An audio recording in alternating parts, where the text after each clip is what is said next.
अस्सलामुअलैकुम, वेलकम आप सभी का इस नई वीडियो में। तो जेके बोपी की तरफ से नीट यूजी एमबीबीएस बीडीएस के एडमिशन्स के हवाले से एक इंपॉर्टेंट नोटिफिकेशन यहाँ पे जारी की है। सेंट्रल पूल में जम्मू कश्मीर के बच्चों के लिए कुछ मेडिकल कॉलेजेस में यहाँ पे सीट्स रखी गई हैं।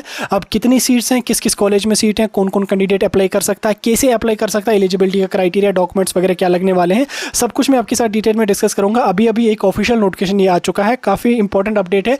वीडियो को पूरा एंड तक देख लेना, सब कुछ मैं डिटेल में समझाऊंगा। चैनल को भी सब्सक्राइब कर देना और उसके अलावा व्हाट्सएप और टेलीग्राम ग्रुप दोनों ज्वाइन कर देना, लिंक दोनों की आपको डिस्क्रिप्शन में मिल जाएगी। तो चलिए वीडियो को शुरू कर ले, तो देख लेते हैं यहाँ पे इस नोटिफिकेशन के बारे में। तो स्क्रीन पे आपको नोटिफिकेशन दिख रही होगी, डेट यहाँ पे 17 अगस्त की ये नोटिफिकेशन है। सब्जेक्ट आप यहाँ पे देख सकते हैं, central pool MBBS BDS seats allocation for academic session 24-25। Central pool में जो वो कुछ स्पेसिफिक कैटेगरी या स्पेसिफिक सेगमेंट ऑफ सोसाइटी के जो कैंडिडेट है उनको यहाँ पे सीट्स दी जाती हैं। अब इसमें इन्होंने फिलहाल जम्मू कश्मीर के बच्चों के लिए भी कुछ मेडिकल कॉलेजेस में जो है एमबीबीएस की सीट्स रखी है। नोटिफिकेशन को अगर आप नीचे आके पढ़ लोगे, इसमें इन्होंने क्या मेंशन किया, it is notified for the information of all the concern that the government of India ministry of health and family welfare this notification number this. इसमें इन्होंने क्या किया कि जम्मू कश्मीर के बच्चों के लिए जो वो एमबीबीएस बीडीएस के लिए कुछ सीट जो वो सेंट्रल पूल कोटा में यहाँ पे अलॉट की हैं। अब किस किस कॉलेज में की हैं उसके हवाले से यहाँ पे इन्होंने कॉलेज की लिस्ट दी हुई है और सीट्स की भी लिस्ट दी हुई है। एमबीबीएस की अगर हम बात करेंगे, एमबीबीएस के लिए सीट्स आपके लिए रहने वाली है। पहले अगर हम बात करेंगे, पहला कॉलेज हमारा है नालंदा मेडिकल कॉलेज पटना बिहार का। इसकी यहाँ पे एक सीट आपको जम्मू कश्मीर के बच्चों के लिए रखी है। उसके बाद जीएमसी चंडीगढ़ है, इसमें भी यहाँ पे एक सीट रखी है। उसके बाद यहाँ पे दूसरा न्यू दिल्ली का कॉलेज है, इसमें ये सिर्फ वुमेन इंस्टीट्यूट है, इसमें फीमेल कैंडिडेट ही जा सकते हैं। उसके बाद SMS medical college Jaipur Rajasthan का है, इसमें भी एक सीट यहाँ पे। टोटल यहाँ पे कुल मिला के 4 सीट्स आप लोगों को यहाँ पे एमबीबीएस के लिए रखी गई हैं सेंट्रल पूल कोटा में, जिसमें जम्मू कश्मीर के बच्चे यहाँ पे जा सकते हैं। अब इसमें अप्लाई करने के लिए आपको क्या काम कर लेना है, 28 अगस्त तक शाम के 3 बजे तक आपको अप्लाई करना है। लेकिन उससे पहले आपको एलिजिबिलिटी का क्राइटेरिया समझना काफी इंपॉर्टेंट है, ये मैं आपको समझा देता हूं। एलिजिबिलिटी के क्राइटेरिया में 3 कैटेगरी के कैंडिडेट या 3 टाइप की कैंडिडेट इसमें एलिजिबल हैं।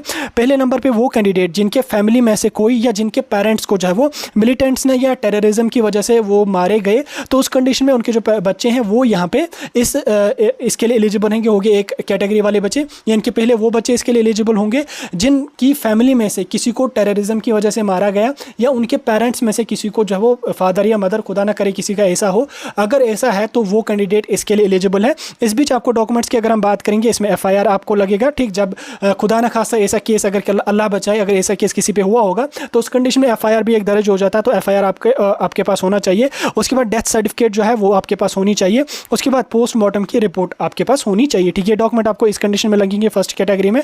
इसके बाद यहाँ पे ये जो सारे डॉक्यूमेंट होंगे, ये एसएचओ और हॉस्टल कंसर्न जो होंगे वो ये सर्टिफिकेट आपको दे देते हैं। दूसरी कैटेगरी में वो कैंडिडेट इसके लिए एलिजिबल हैं जिनको जो वो टेररिज्म की वजह से सताया गया है या जिनको थ्रेट्स वगैरह मिले हैं, जिनकी फैमिली में जो वो टेररिज्म की वजह से थ्रेट्स वगैरह मिले हैं, खुदा ना खास्ता अल्लाह बचे अगर किसी को ऐसा हुआ तो उस कंडीशन में उसने जो एफआईआर वगैरह लगाया होगा, तो उस कंडीशन में उसको जो वो थ्रेट सर्टिफिकेट एक मिलती है पुलिस स्टेशन से जो है, या डीआईजी सीआईडी वगैरह के डिपार्टमेंट की तरफ से दी जाती है। तो वो सर्टिफिकेट आपके पास होनी चाहिए, तो वो इसके लिए जा सकते हैं। और तीसरे नंबर पर वो कैंडिडेट इसके लिए एलिजिबल है, चाहे वो मुस्लिम है या नॉन मुस्लिम है, जो टेररिज्म की वजह से माइग्रेट हुए हैं कश्मीर से, जम्मू कश्मीर से किसी अदर स्टेट में, ठीक, फ्रॉम कश्मीर, ठीक, सॉरी जम्मू कश्मीर नहीं, कश्मीर से जो माइग्रेट हुए हैं टेररिज्म की वजह से, तो वो इसके लिए एलिजिबल है। इसके पास इस बीच इनके पास जो है वो टेररिज्म तो नहीं, मतलब करंट सिचुएशन जो कश्मीर की है तो वो आप उसको उसी वे में ले सकते हैं। टेररिज्म वगैरह की वजह से जो माइग्रेट हुए हैं कश्मीर से बाहर कहीं, चाहे वो मुस्लिम है चाहे वो नॉन मुस्लिम है, इस बीच आपके पास जो है माइग्रेशन की सर्टिफिकेट होनी चाहिए। लॉस ऑफ प्रॉपर्टी, खुदा ना खास्ता अगर किसी का कोई लॉस प्रॉपर्टी वगैरह हुआ, मकान जलाया गया या उसको जो वो तोड़ा गया या कुछ अदर लॉस उसको किया गया, तो उसको, या बिजनेस में या कोई अदर लॉस अगर हुआ तो उसकी सर्टिफिकेट आपके पास होनी चाहिए, तो आप यहाँ पे जा सकते हैं। सिर्फ यही 3 कैटेगरी के कैंडिडेट इन सीट्स के लिए जा सकते हैं। बाकी के जो जनरल के कैंडिडेट हैं वो इन सीट्स के लिए नहीं जा सकते। फिर आप किसी भी एससी एसटी ईडब्ल्यूएस वगैरह का तो कोई मसला नहीं है। ये 3 कैटेगरी जो है, एक अगर खुदा ना खास्ता किसी के पेरेंट्स को या फैमिली में से किसी को टेररिज्म की वजह से मारा गया, ठीक, वो इसके लिए जा सकता है।